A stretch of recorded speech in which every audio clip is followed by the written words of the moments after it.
नमस्कार दोस्तों, आज स्वामी विवेकानंद के ऊपर हम बात करेंगे कि स्वामी विवेकानंद से हमें क्या सीखना चाहिए। स्वामी विवेकानंद से हमें क्या सीख लेके अपने जीवन में उतारनी चाहिए। क्या स्वामी विवेकानंद की सीख हमारे जीवन में उतार सकती है? क्या स्वामी विवेकानंद का सीख हमारे जीवन में कुछ बना सकता है? ज़रूर दोस्तों, क्योंकि स्वामी विवेकानंद की सीख ही हमारे लिए एक उन्नति का काम करेगा। स्वामी विवेकानंद का व्यवहार ही अगर हम उसके गुण को अपना लें तो हमारा जीवन इस युग में सफल हो सकता है। कई लोग होते हैं कि स्वामी विवेकानंद को नहीं जानते हैं।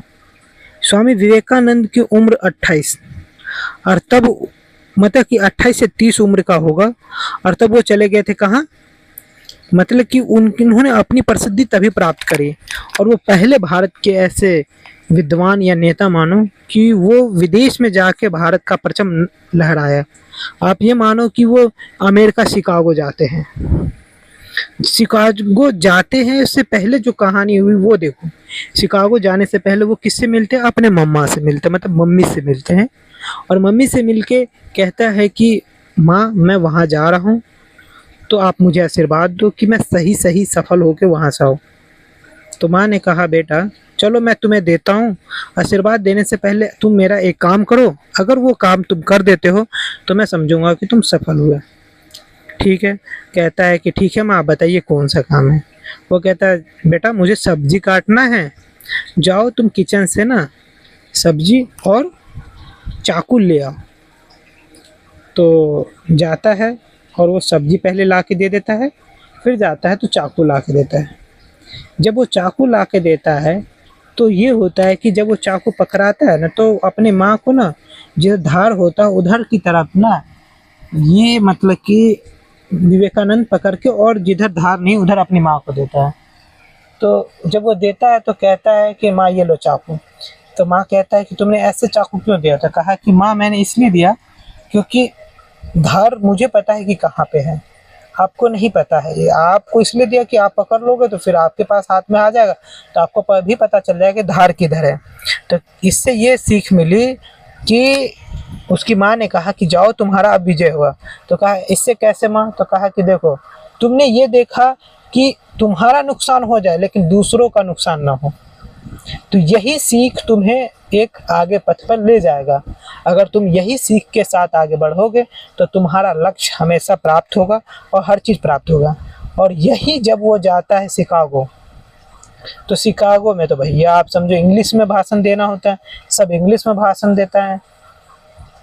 तो वहाँ पे जाके कहते हैं कि ना, पहला ही उसका भाषण हिंदी में होता है कि नमस्ते इंडिया, मेरे भाइयों एवं बहनों। ये जो उनका भाषण होता है, मेरे भाई एवं बहनों, जो मेरे की बात आती है ना, इससे पूरे शिकागो के जो हॉल है, सेमिनार हॉल, उसमें उसकी तालियों की गड़गड़ाहट से इतना शोर मचता है, और इतना शोर मचता है क्योंकि भारत का पहला ऐसा व्यक्ति था जो जाता है तो वहाँ पे पहले सबको प्रणाम करता है, जो संस्कृति है वो दिखाता है, और दूसरा संस्कृति के साथ अपनी भारतीयता की पहचान दिखाता है।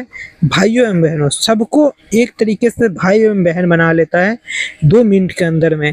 तो इससे ये सीख दिखाया कि ना, किस तरीके से भारत का एक नेता आया और उसने अपनी सीख के माध्यम से पूरी तरीके से अपना प्रपंच दिखाया। प्रपंच मतलब कि अपना नाम दिखाया, और यही क्या हुआ, उनके विस्तार का कारण। जब उन्होंने भाषण शुरू करा तो जो भाषण उसका चला और सब सुनते रहे हिंदी में, तो आप ये मानिए कि कितना उनका भाषण प्रभावित करा वहाँ के लोगों को, कि जो हिंदी नहीं जानता था उसको भी हिंदी सुन के इतना अच्छा लगा, क्योंकि उनका पहला ही, इसीलिए कहा जाता है कि पहला इम्प्रेशन और लास्ट इम्प्रेशन दोनों, अगर पहला सही है तो लास्ट ऑटोमेटिक सही हो जाता है दोस्तों। इसीलिए हर काम के लिए उनका ये सीख मिली। उससे आप कहोगे कि इससे क्या सीख मिली?